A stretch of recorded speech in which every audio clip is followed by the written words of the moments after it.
Olá pessoal, tudo bem? Meu nome é Mayara, sou enfermeira. Hoje nós iremos dar início a um estudo relacionado a 3 doenças que atualmente estão sendo bem comentadas. São elas: dengue, chikungunya e a zika.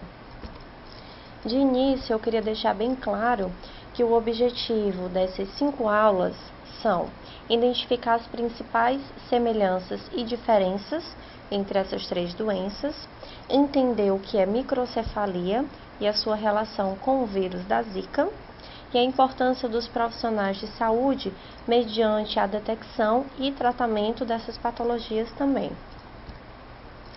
Vamos falar inicialmente da questão de notificação em relação à microcefalia. Esse boletim é bem atualizado que eu estou repassando a vocês. Desde outubro de 2015, nós temos ao total 7.438 casos suspeitos. Esses dados são atualizados até o dia 7 de maio de 2016. Desse total de 7.438, nós temos 2.679 descartados, ou seja, não é um caso de microcefalia. 3.433 em investigação ainda, então muitos casos ainda podem ser descartados ou confirmados, e um total de 1.326 confirmados. É um número bem elevado. Se a gente pegar dados de 3, 4 anos atrás, a gente pode fazer uma correlação da quantidade de casos novos que nós tivemos. Essa tabela eu trouxe para vocês, não sei se vocês conseguem entender direito o que tem aqui em cima no vídeo. Eu estou apontando com o mouse, certo? Regiões e unidades federadas, o total acumulado de casos notificados entre 2015 e 2016, e aqui os casos notificados de microcefalia e ou alterações do sistema nervoso central, sugestivos de infecção congênita em fetos, abortamentos, natimortos ou recém-nascidos. Nós temos aqui, eu deixei destacada a região do Ceará, onde nós temos 478 casos notificados do período de 2015 a 2016, em relação à porcentagem, é um total de 6,4%. Permanecem ainda em investigação 231 casos, desse total de 478. Do total de investigados ou confirmados, nós temos um total de 90 casos, e de investigados e descartados, nós temos um total de 157.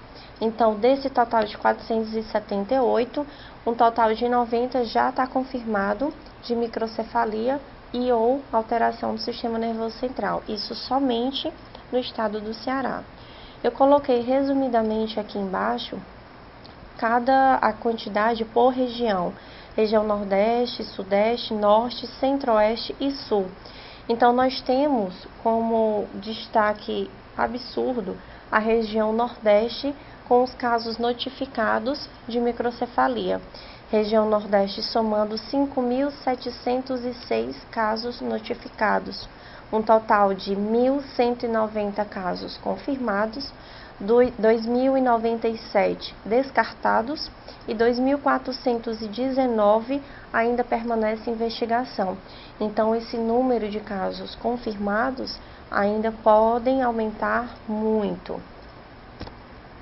Nós temos aqui um gráfico abordando os casos notificados, 50 casos ou mais, com essa bolinha laranja eu estou apontando aqui no mouse para vocês. Então fica muito claro como a região Nordeste, ela tem uma quantidade muito maior de casos notificados, confirmados e consequentemente descartados também. Nesse outro gráfico, os casos confirmados ainda prevalecendo a região Nordeste. E aqui os casos de notificação também pela microcefalia. O total de óbitos notificados do período de 2015 a 2016, no Brasil 262, sendo apenas aqui na região do Ceará, 27 casos. Isso eu estou abordando a questão de óbitos do período de 2015 a 2016.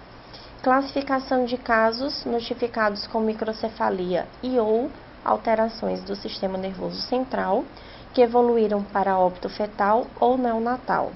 Nós temos um total em investigação ainda no Brasil 174 casos, só na região do Ceará 12, um total de casos confirmados 56, sendo na região do Ceará 15, no caso de casos descartados, no Brasil um total de 32, porém no Ceará nenhum.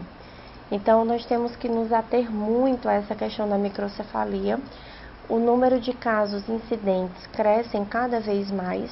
Então o profissional de saúde ele tem que estar preparado para entender o que é essa doença, entender como é que vai ser a vida de uma criança que nasce com microcefalia e não só da criança.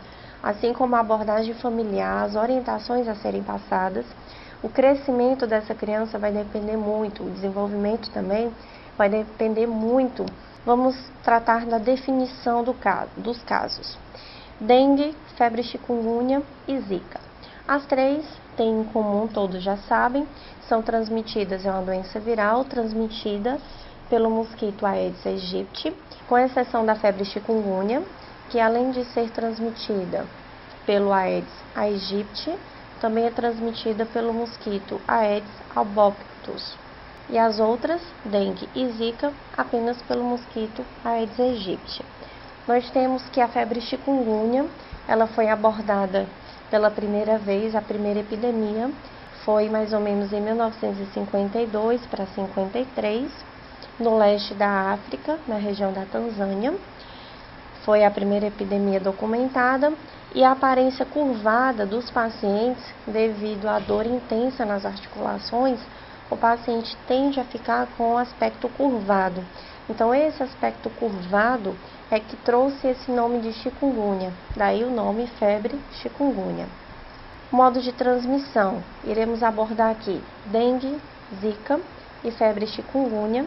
A forma de transmissão das três é pela picada do mosquito, sendo que existem relatos na literatura de que a dengue já foi transmitida também pela transmissão vertical e pela transfusão sanguínea, relatos raros, mas que tem na literatura abordando, inclusive no site do Ministério da Saúde. E também há relatos em relação ao vírus da Zika, transmissão via sexual em 5 países. Esses relatos foram notificados: Argentina, Canadá, Chile, Peru e Estados Unidos. Então, nós temos que abranger um pouco o nosso conhecimento e não focar apenas mosquito, só pelo mosquito e nada além do mosquito. Então, existem outras formas de transmissão que estão sendo notificadas que a gente deve se ater para também ver um meio de prevenção. O mosquito, ele adquire o vírus da chikungunya, pela sigla CHIKV, ao picar uma pessoa infectada e com período de incubação médio de 10 dias, torna-se capaz de transmitir o vírus. Então, o mosquito, ele pica um determinado indivíduo que já possui o vírus chikungunya. Ele adquire o vírus, tem esse período de incubação de 10 dias, em média, e quando ele for picar uma outra pessoa, ele vai e transmite o vírus. Essa é a cadeia de transmissão. O chikungunya, imunidade duradoura. A literatura aborda afirmando que a pessoa que adquiriu uma vez na vida a doença da febre chikungunya, ela não tende a ter nunca mais na sua vida. Então, a pessoa adquire uma imunidade duradoura. Lembrando que algumas pessoas, essa questão da dor na articulação, a dor no corpo, dor de cabeça e etc., esses sintomas podem permanecer até por meses. Então, tudo bem que a imunidade ela é duradoura, porém, a fase de recuperação ela também pode demorar bastante. É um critério a ser observado. E não há evidência de transmissão pelo leite materno. Logo, atualmente, é o que a literatura aborda, então, atualmente, as mulheres que estão amamentando podem permanecer na amamentação, mesmo sendo ela exclusiva, que não há relato nenhum de transmissão do vírus. Muito obrigada pela atenção de vocês, até a próxima aula, até breve.